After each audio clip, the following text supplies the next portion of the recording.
नमस्कार, मैं हूं राजेश श्रीवास्तव। जैसा कि आप जानते हैं कि उत्तर प्रदेश में और पूरे देश में कोरोना का संक्रमण अब धीरे धीरे कम हो रहा है, लेकिन ये आंकड़ों में कम हो रहा है क्योंकि अब जो दूसरी लहर का संक्रमण बढ़ रहा है वो अब गांवों की तरफ बढ़ गया है।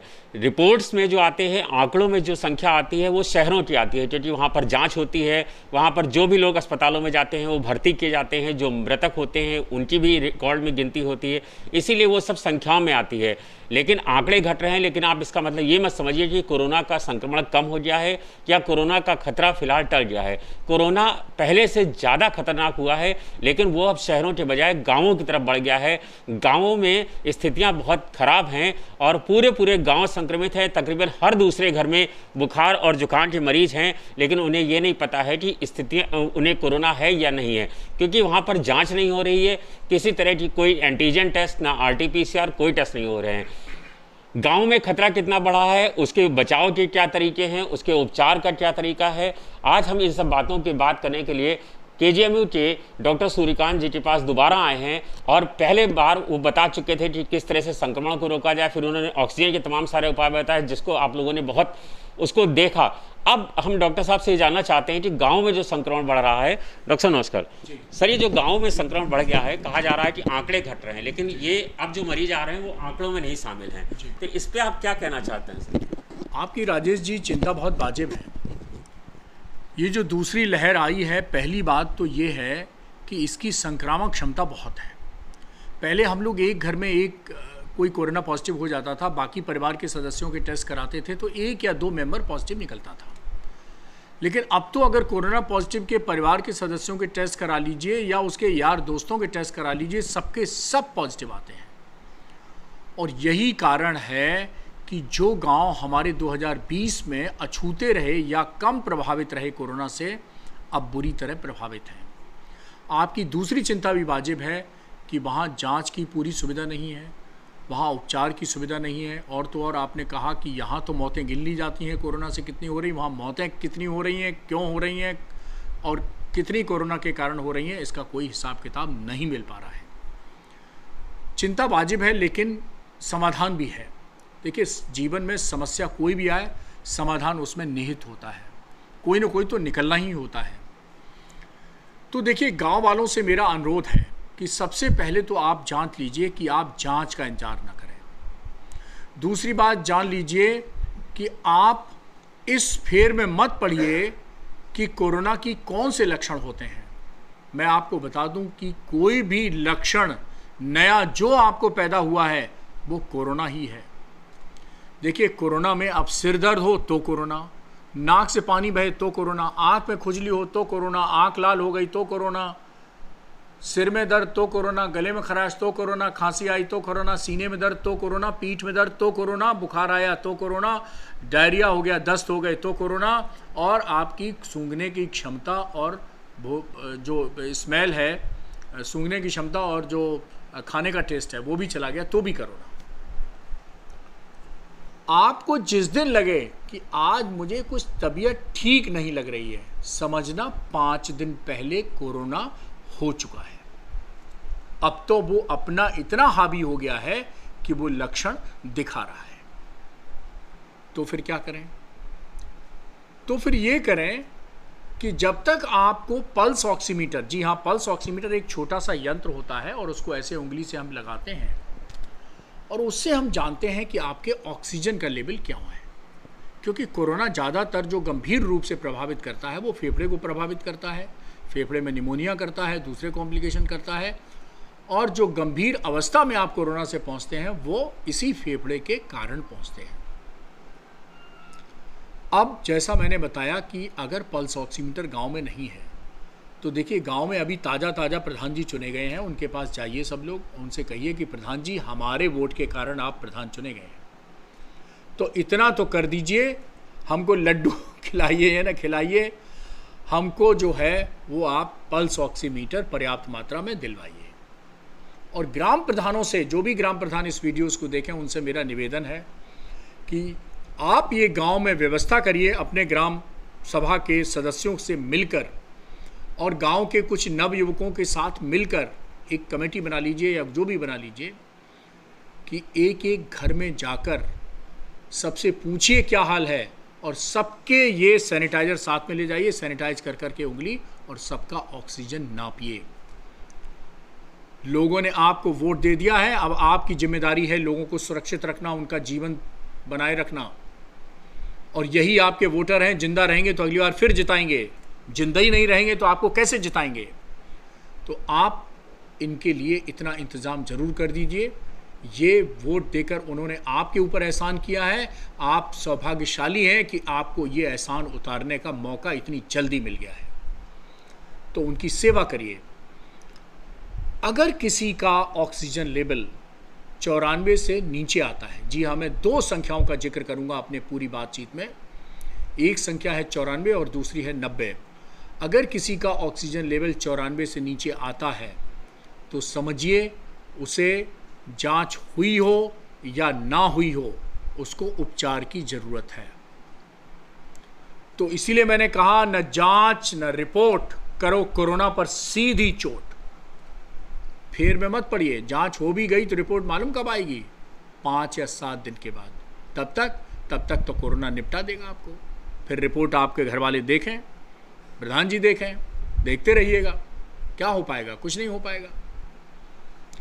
दूसरा, डरिए मत, थोड़ा सा ख्याल रखिए, बचाव करिए। बचाव सभी को मालूम है कि भाई एक दूसरे के गले नहीं मिलना है। अभी कल ईद है, तो ईद में ध्यान रखना है कि ईद में गले नहीं मिलना है, नमस्ते करना है मिलने पे, हाथ धोते रहना है, मास्क लगाते रहना है, दूरी बनाते रहना है।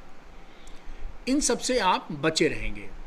लेकिन मान लीजिए कि आपके घर में कोई कोरोना हो ही गया, तो आपको क्या करना है? आपको उसका ऑक्सीजन लेवल नापना है, और 94 से नीचे है तो सिर्फ और सिर्फ 4 दवाएं मैं बताता हूँ, जिनकी कीमत बहुत कम है, मुश्किल से 30-40 रुपये पर डे में आपकी दवा हो जाएगी। इससे सस्ता शायद कोई इलाज आपको मिलेगा नहीं। और अगर आप ये दवा भी हमारे प्रधान जी अगर इंतज़ाम कर दें तो बहुत अच्छा है। 5 ही दिन तो खानी है भाई, 150-200 रुपये का सवाल है। 150-200 रुपये आजकल की ज़िंदगी में कुछ होता तो नहीं है। और अगर आप प्रधानमंत्री जन योजना के तहत जो जेनरिक वाली दवाएं होती हैं, जो जन स्वास्थ्य मेडिकल स्टोर खोलेंगे, उनसे ले लेंगे तो 50 रुपये में ही आ जाएगी। तो बचाइए 50 रुपये में कोरोना का इलाज। अगर डॉक्टर सूर्यकांत बता रहे हैं आज के युग में, जहां लोग 5-5 हज़ार का रेमडेसिविर 1-1 लाख में लगवा रहे हैं, सोचिए। तो रेमडेसिविर भैया जान नहीं बचाता है, उसके फेर में मत पड़िए। अस्पताल जाने से जितना बचें उतना ही अच्छा है। जल्दी इलाज कर लेंगे तो अस्पताल जाने से बच जाएंगे। आपने जैसे ही 94 ऑक्सीजन पहुंची और इन 4 दवाओं से इलाज शुरू किया, 5 दिन में 99% आप ठीक हो जाएंगे। आप हरा देंगे कोरोना को। कोरोना छोटा है, दिखता नहीं है, बहुत कायर है, कमज़ोर है, मौके की तलाश में रहता है, घाती है, अरे भगोड़ा है। जब उसको दबाव बना लेते हैं तो भाग जाता है। तो आप क्यों डरते हैं? बस केवल समझिए कि 94 से नीचे ऑक्सीजन आई नहीं और 5 दिन का इलाज कर लीजिए, बस कुछ नहीं करना है। एक पैरासीटामॉल है, सब लोग जानते हैं। बुखार आए तो ले लीजिए। अब बुखार थर्मामीटर है तो नाप लीजिए, 99 से ऊपर हम लोग कहते हैं बुखार है, 99 से नीचे है तो मस्त हो। 99 से ऊपर जाए तो 100, 101, 102 का इंतजार मत करिए। कई लोग सोचते हैं देखें 104 जाएगा कि 105। अरे भाई, कोई प्रतियोगिता हो रही है क्या कि 104 जाएगा कि 105 जाएगा? 99 से ऊपर जैसे ही जाए वैसे ही आप पैरासीटामॉल ले लीजिए। अब लोग कहते हैं 2 घंटे बाद फिर चढ़ गया, तो फिर चढ़ गया तो पैरासीटामॉल की दुकान बंद हो गई है क्या? दोबारा खा लो भाई, भूख लगती है। कोई घर में आप सुबह दोपहर शाम 3 ही बच्चा अगर खाता है, बच्चा बीच में भी भूख लगती है, माँ देती है खाना, नहीं देती है, तो बुखार आ गया दोबारा ले लो। तो पैरासीटामॉल खाने में कोई दिक्कत नहीं है। दोबारा आ गया दोबारा ले लो, तीसरी बार आ गया तीसरी बार ले लो, चौथी बार आ गया चौथी बार ले लो, क्या दिक्कत है? एक दिन में कई बार ले सकते हैं। एक दिन में कई बार ले सकते हैं, जितनी बार बुखार आए ले लो। और बुखार में अगर आप गोली कम ले रहे हैं तो एक देसी तरीका है कि उससे हैंडपम्प से पानी निकालो या घड़ा सुराई का पानी लो और ऊपर से नीचे सब स्पंजिंग कर दो। माथे पे पट्टी वट्टी मत रखना, वो तो पिक्चरों में दिखाई जाती है, माथे पट्टी हीरोइन रख रही है हीरो के, वो सब कुछ नहीं होगा। उससे केवल हीरो ठीक होता है, हीरोइन के हाथों से ठीक होता है, पट्टी से नहीं। तुम उस चक्कर मत पड़ो हीरो हीरोइन के। तुम अपना लो पानी और ऊपर से नीचे वो लो, गमछा अंगोछा ऐसे गीला करो और ऊपर से नीचे कर दो, निचोड़ दो। गमछा का बहुत उपयोग है। मास्क मिले मिले ना मिले, गमछा लो, अपना 4 परत करो, ऐसे मोड़ लो। सबसे बढ़िया मास्क है, दुनिया का सबसे अच्छा मास्क अगर डॉक्टर सूर्यकांत से आप पूछेंगे तो मैं कहूँगा गमछा की 4 परत मोड़ो और बांध लो, ये हो गया मास्क, एकदम कोरोना फ्री मास्क। रात को उसी को धो लो, अगले दिन फिर सुबह बांध लो और निकल जाओ जहाँ निकलना चाहते हो। वैसे तो घर में ही रहना चाहिए आजकल, लेकिन मान लो जाना पड़े तो अपना अंगोछा बांध के जाइए और कोरोना को ललकार देते हुए जाइए। चिंता मत करिएगा, डॉक्टर सूर्यकांत हैं और आपका सरिता प्रवाह है, श्रीवास्तव जी हैं, चिंता करने पूरी टीम आपके साथ है, घबराने की ज़रूरत नहीं है, एकदम मत घबराइए। कोरोना से मालूम मृत्यु दर कितनी है? अरे 100 में 1 मरता है, क्यों मरे जा रहे हो? अरे ऐसी बीमारी जिसमें 99 आदमी ठीक हो जाएंगे, उसके लिए तुम डरे जा रहे हो, उसके लिए तुम मरे जा रहे हो। मत डरो, बचो, डरो नहीं बचो। तो पैरासिटामोल की बात कर रहा था मैं, स्पंजिंग की बात की मैंने, पुछाई कर दो पूरे गीले कपड़े से, अंगोछा लो, पानी में भिगो और पुछाई कर दो। और उसके बाद 3 दवाएं हैं, कहते हैं ना 3 भगवान हैं, ब्रह्मा विष्णु महेश, वो आपकी रक्षा करते हैं। डॉक्टर सूर्यकांत ने भी 3 दवाओं का फॉर्मूला बनाया है और हमने सब प्रोटोकॉल तोड़ के बनाया है, और हम चौड़े से कह रहे हैं हमने प्रोटोकॉल तोड़े हैं। WHO से लेके कोई भी प्रोटोकॉल है सब तोड़ दिए हैं। किसके लिए? आप लोगों के लिए, अपने ग्रामीण भाइयों की रक्षा करने के लिए, उनको जीवन को सुरक्षित करने के लिए, और उसके लिए कुछ भी हम करने को तैयार हैं, करेंगे, लेकिन उनको बचाएंगे।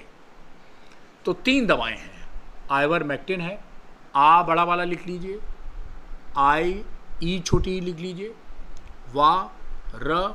मैक्टिन, माँ बनाइए, एक ही मात्रा लगाइए, आधा का छोटी की मात्रा, ट ना, हो गया आइवरमेक्टिन। जो बच्चा अंग्रेजी गांव में जाते हैं वो लिखें IVER, आइवर, MECTIN, आइवरमेक्टिन। बहुत चर्चित दवा है, पूरी दुनिया में इसका डंका बज रहा है। गोवा की सरकार ने 3 दिन पहले आइवरमेक्टिन कहा पूरी जनता को हम खिलाएंगे, मास प्रोफाइलैक्सिस, और पूरी जनता को बचाएंगे। ये गोवा की सरकार को मैं बधाई देता हूं कि भाई गोवा की सरकार ने एक्सपर्ट की सुनी तो, विशेषज्ञों की सुनी तो, आइवरमेक्टिन मास प्रोफाइलैक्सिस लाए तो। बाकी तो कोई सुनवाई ही नहीं है, कोई बात नहीं, हमारी आपकी इसीलिए बातचीत हो रही है। आइवरमेक्टिन 12 मिलीग्राम की गोली, रोज रात को खाना खाने के 2 घंटे बाद 5 दिन। कितने दिन? 5 दिन। एक दवा हो गई। दूसरी दवा डॉक्सी, DOXY, पहले अंग्रेजी में बता दें, जो अंग्रेजी गांव वाले बहुत बच्चे अंग्रेजी जानते हैं, DOXY Doxy cyclin, CYCLINE cyclin. Hindi में कैसे लिखेंगे? डॉक्सी, डा बड़े आ की डंडा, डा आधा का, डॉक्सी, सा पे बड़ी की मात्रा, डॉक्सी साइक्लिन, सा फिर बड़ा, या आधा का, ला बड़ी की मात्रा, ना, डॉक्सीसाइक्लिन। ना समझ में आओ, इसी वीडियो को आगे पीछे कर करके दोबारा नोट कर लो। डॉक्सीसाइक्लिन 100 mg का कैप्सूल आता है, एक सुबह एक शाम, ये भी 5 दिन। वो एक बार खानी थी, ये 2 बार खानी, बस अंतर ये है। तीसरी दवा भी नोट कर लो। तीसरी दवा है prednisolone, PREDNI, prednisolone, SOLONE, prednisolone 20 mg की आती है, एक गोली रोज, बस सुबह नाश्ते के बाद, ये भी 5 दिन। प्रेडनिसोलोन हिंदी में लिख लीजिए, पा नीचे रावड़ा दीजिए, ए की मात्रा लगा दीजिए, डा ना पे बड़ी की मात्रा लगा दीजिए, सा ओप की मात्रा लगा दीजिए, लो ला पे ओ की मात्रा लगा दीजिए, ना, प्रेडनिसोलोन 20 mg, ये भी हो गई। 5 दिन खा लीजिए और उसके बाद मस्त हो जाइए। कुछ कोरोना वोरोना आपका नहीं बिगाड़ पाएगा, लेकिन ये सब काम आपको जल्दी करना, ऐसा ना हो कि ऑक्सीजन आपका 90 के पीछे पहुंच जाए। अब हम दूसरे नंबर पे आते हैं, 90 ये नंबर है कि जिन्होंने देर कर दी ये दवा खाने में, उनका गिरेगा ऑक्सीजन और 90 चला जाएगा। अगर 94 से नीचे के साथ ये दवा तो शुरू करेंगे, एक काम और शुरू कर दीजिए, क्योंकि हमें ऑक्सीजन की आपकी गिरानी नहीं है, बढ़ानी है। क्या करें? पेट के बल लेट जाइए, मरीज को पेट के बल लेटा दीजिए आराम से। अब लोग कई वीडियो आपने देखे होंगे, एक तकिया यहाँ लगाओ, 4-5 तकिया लगवा दिए, घर में, गांव के घर में ही 4-5 तकिया टोटल होंगे, सब उसी को लगा दोगे तो बाकी क्या लगाएंगे? ये सब बेकार की बातें हैं। उल्टे लेट जाइए। हम में आप में जीवन में सब उल्टे लेटे हैं, कोई है ऐसा जो जीवन में उल्टा न लेटा हो? याद करो बचपन, मम्मी जब चिल्लाती थी, अरे खाता पीता है, उल्टा लेटा रहता है औंधा हुआ, कुछ काम नहीं करता है, कितनी बार डांट खाए हो कि नहीं खाए हो? तो फिर अरे वही उल्टा लेटना है तो उल्टे लेट जाइए। 5 से 10% और कई बार 10% से भी ज़्यादा ऑक्सीजन बढ़ जाती है, तो 90 के नीचे भी चली जाए तो घबराना मत अगर ऑक्सीजन न मिल पाए और अस्पताल न मिल जाए, उल्टे लेट जाओ सब, भगवान में ध्यान लगाओ, जय हो हनुमान बाबा की जय करिए, देवी मैया की जय, जिस धर्म को आप मानते हैं। कल ईद है, बोलिए आप अल्लाह जी हमको बताइए। और उल्टे लेटे लेटे अगर आप उकता गए हैं, परेशान हो गए हैं, बोर हो गए हैं, तो कभी दाहिनी करवट ले लीजिए, कभी बाईं करवट ले लीजिए, लेकिन कुल मिला के आप सीधे यानी जो पीठ के बल हैं वो 8 घंटे लेटिए, बाकी दाएं बाएं अब पीठ के बल वो 16 घंटे लेटिए। ये 16 घंटे और 8 घंटे का बंटवारा कर लीजिए। जैसे रात में सोते हैं 6-7 घंटे तो सीधे लेट जाइए, कोई बात नहीं, दिक्कत होगी, लेकिन बाकी समय आप पेट के बल लेटिए, ऑक्सीजन बढ़ेगी। और किससे ऑक्सीजन बढ़ेगी? ऑक्सीजन बढ़ेगी यहाँ से। यहाँ से कैसे बढ़ेगी भाई? यहाँ कोई ऑक्सीजन सिलेंडर भरा है? भरा है, सबसे बड़ा सिलेंडर तो यहीं भरा है। आप ये सोचोगे हाय अब तो मैं कोरोना हो गया, मैं मर जाऊंगा, मेरे बच्चे कैसे रहेंगे, मेरी बीवी कैसे रहेगी, तो शर्तिया मर जाओगे। जी हाँ, मैं कह रहा हूँ शर्तिया मर जाओगे। ऐसे दिमाग ख्यालात दिमाग में बिल्कुल मत लाना। दिमाग लाओ, मेरे पास डॉक्टर सूर्यकांत का इलाज है, मैंने इलाज सीख लिया है, मैं बचूंगा, मैं मरूंगा नहीं, मैं जिंदा रहूंगा, मैं कोरोना को हराऊंगा। देखो ये ऑक्सीजन उछाल मारेगी आपकी। एंड जिस क्षण आप नेगेटिव बात सोचेंगे, जिस वक्त आप उल्टी बातें सोचेंगे, ऑक्सीजन नीचे गिरेगी। तो ऑक्सीजन को उछाल मारो।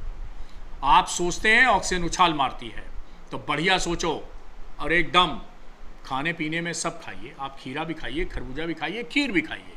डायबिटीज़ नहीं है तो, शुगर है तो ज़रूर थोड़ा परहेज करिए। और ये दवा जो मैंने दी है तो ख़ास तौर पर डायबिटीज़ भाइयों के लिए थोड़ा सा अनुरोध है कि उनकी थोड़ी शुगर बढ़ सकती है, तो वो अपने चिकित्सक से थोड़ा परामर्श ले लें। थोड़ा आधी गोली, एक गोली जैसा वो कहते हैं वो बढ़ा सकते हैं इस दौरान, केवल इस दौरान। अगर ग्लूकोमीटर है तो उससे आप नाप सकते हैं। और 4-5 दिन थोड़ी बहुत शुगर बढ़ भी गई, अगर आपकी पहले से कंट्रोल है तो थोड़ी बहुत बढ़ेगी। हाँ, पहले से ही गड़बड़ है तो फिर ज़्यादा बढ़ेगी, तो इसका ज़रा ध्यान रखिए। अब मान लीजिए 90 के नीचे ऑक्सीजन, इन सब के बाद यानी स्टेरॉइड भी दे दिया आपने, ये पूरा दवाएं भी दे दी और पेट के बल भी लेट गए, तब भी आपकी किसी कारण से चली गई है, हो सकता है आपने लेट इलाज शुरू किया 90 के नीचे, तो आपको कहीं ना कहीं ऑक्सीजन का सपोर्ट लेना पड़ेगा।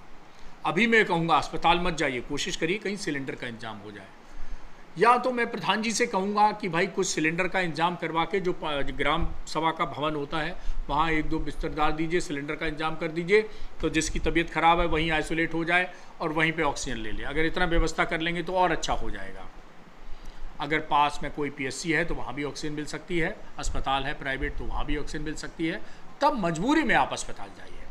अस्पताल जाना जरूरी नहीं है, अस्पताल जाना मजबूरी है, मत जाइएगा ऐसे अस्पताल। आप घर पे रहकर ही इंतजाम करिए, घर पे रह। और मैं आपको गारंटी देता हूँ 90% से ज़्यादा कि अगर आपने समय रहते इलाज शुरू कर दिया तो 5 मिनट में एकदम चंगे हो जाएंगे, बिल्कुल गारंटी है। आप करके तो देखिए और दूसरे भाइयों को भी बचा के रखिए। घर के अंदर अगर आपको कोरोना हो गया है तो बाकी लोगों को 2 गोली आइवरमेक्टिन की दे देना, एक साथ नहीं, एक गोली पहले दिन और दूसरे गोली 7वें दिन, ये उनका बचाव कर देगी। हो गया ना आपका इलाज और आपके परिवार का बचाव। आप भी सुरक्षित रहिए और अपने परिवार को भी सुरक्षित रहिए। धन्यवाद। ये थे डॉक्टर सूर्यकांत, इनसे दूसरे सवाल की ज़रूरत नहीं पड़ी। पूरी बात इन्होंने बहुत विस्तार से आपको बता दी कि अगर आपको कोरोना है तो किस तरह से अपना बचाव करना है, क्या क्या उपाय करने हैं। कोई जांच के चक्कर में मत भागिए, डॉक्टर सूर्यकांत जी पर विश्वास करिए। कहीं जब भागने की अस्पताल में ज़रूरत है ना, आपको RT-PCR कराने की ज़रूरत है, ना कोई एंटीजन टेस्ट कराने की ज़रूरत है। अस्पतालों में अगर दवाइयाँ नहीं मिल रही तो आप किसी मेडिकल स्टोर से ये दवाइयाँ ले सकते हैं। पल्स ऑक्सीमीटर प्रधान से कह के ले सकते हैं। सिर्फ आपको इन 2 चीज़ों की ज़रूरत है, पल्स ऑक्सीमीटर और डॉक्टर साहब ने जो 3 दवाइयाँ बताई हैं, आइवरमेक्टिन, पैरासीटामॉल, डॉक्सीसाइक्लिन और जो उन्होंने स्टेरॉइड बताया, इतनी दवाइयों का आपको सेवन करना है और गांव से आप कोरोना से जंग जीत सकते हैं और अपने परिवार को और खुद को इससे बचा सकते हैं। धन्यवाद, शुक्रिया।